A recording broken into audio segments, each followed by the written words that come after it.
All right, so many know on these videos, you're looking at what we call the puke tool. If you want more information about it, edgetradinggroup.com or email me, Anthony at edgetradinggroup.com.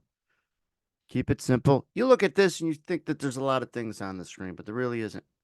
There's a few things we focus on.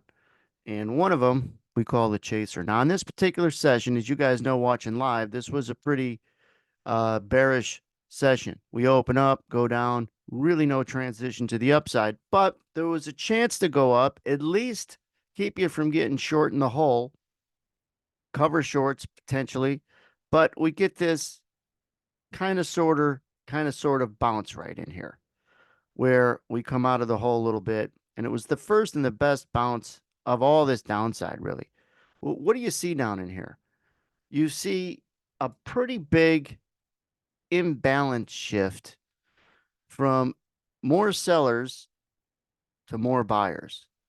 Let me bring it back. This was right in here before you get this jump. Take a look at these two numbers here. Pretty balanced, right? 597, 626.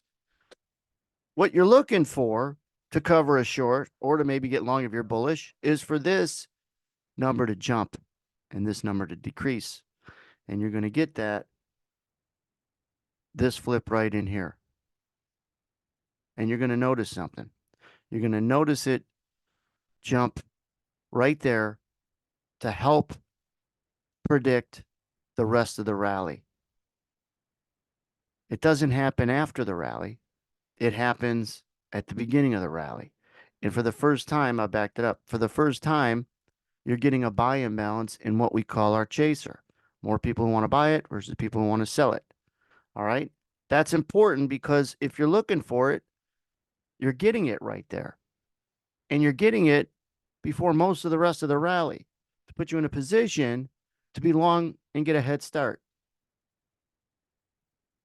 Then this really jumped, if I remember, and showed flashes of 800 or 1,000. This number got to be as big as it got in this whole sell-off. Now, it reaches a capacity at some point, and it stops the rally, kind of where we thought it would maybe stop it, our red PWAP. And then it creates the, predicting the downside, so to speak. Let me pause it there because there was another really interesting beginning of this entire break, which was about 10 minutes after the open, if you guys remember, which was around 39 minutes after the hour. See this big break in here? Let's look at this chart. Do you see this break all in here? And then this one? What did we get? Is there something that could have given us an idea that it was going to fall? I mean, look at this right in here. There were three things. First of all, the market jumps up to our green dotted line, which is our PWAP, right? However, there's still too many shorts in the market. That's this red line, aka our laser. But then that flips. It goes from more shorts to more longs. That's what you want for downside. More longs than shorts. We know why, right? This is the first time you're ever listening to me. Longs equal future sellers. You need future sellers for the price of anything to go down. You start to get these longs creeping in right in here, and then you see the laser go green. Then something else interesting happens. The chaser goes from a buy imbalance to a sell imbalance. All right, look at this. 6 to 4. Now it's balanced. 6 to 5, 6 to 4, 6 to 5, 6 to 6. Boom, flips and goes balance. So you go buy imbalance to balance. Long snuck in, and it's telling you that up here instead of way down here. If you're looking to get short, if you're looking to qualify resistance, you're getting it with the longs that snuck in right here, and this going from buy imbalance at least to balance, and then it goes sell imbalance and stays sell imbalance. And so it's important. Let me back it up and show you how and show you how much of a buy imbalance it was. Take a look at calling this spike here. Shorts come in, which is a little bullish, and then look at this thing. 500 up, small sell, small sell, small sell, balance, balance, buy, balance. Buy, buy, buy. 6 to 2. Then we pop. There is no such thing as a good tool unless it's predicting something. It's not a good tool unless it has predictive value. Whatever chart you're using, whatever sense of order flow that you're trying to read, it has to put you in a position to predict.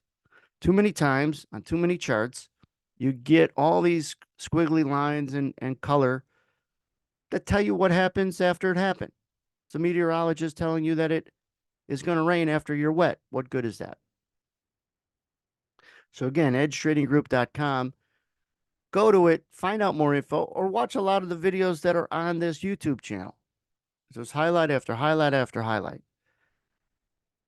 You know, scrape away all the other lines that you see on this chart, because these are the NASDAQ down here anyways. Forget about the numbers inside the footprint. Forget about, the fact that there's all these different verticals. Essentially, it's the same thing showing different time periods. We get into a couple features that are important. The green and the red dotted lines showing position weighted average price. This vertical here, which is our OPP, other people's positions, and then this chaser here, which is showing you constantly future buyers and sellers. Future buyers and sellers, which is what you need to predict before you predict where price is going to go. That's ultimately and mostly what you're predicting as investors slash traders. You're predicting future buyers and sellers. That's what's going to give you the prediction of, is price going to be higher or lower in 5 minutes, in 5 days, and so on, in 5 seconds. So you're really not predicting where price is going. You're predicting future buyers and sellers. If there are going to be more future buyers and sellers, then we're going to go up like the price of anything would.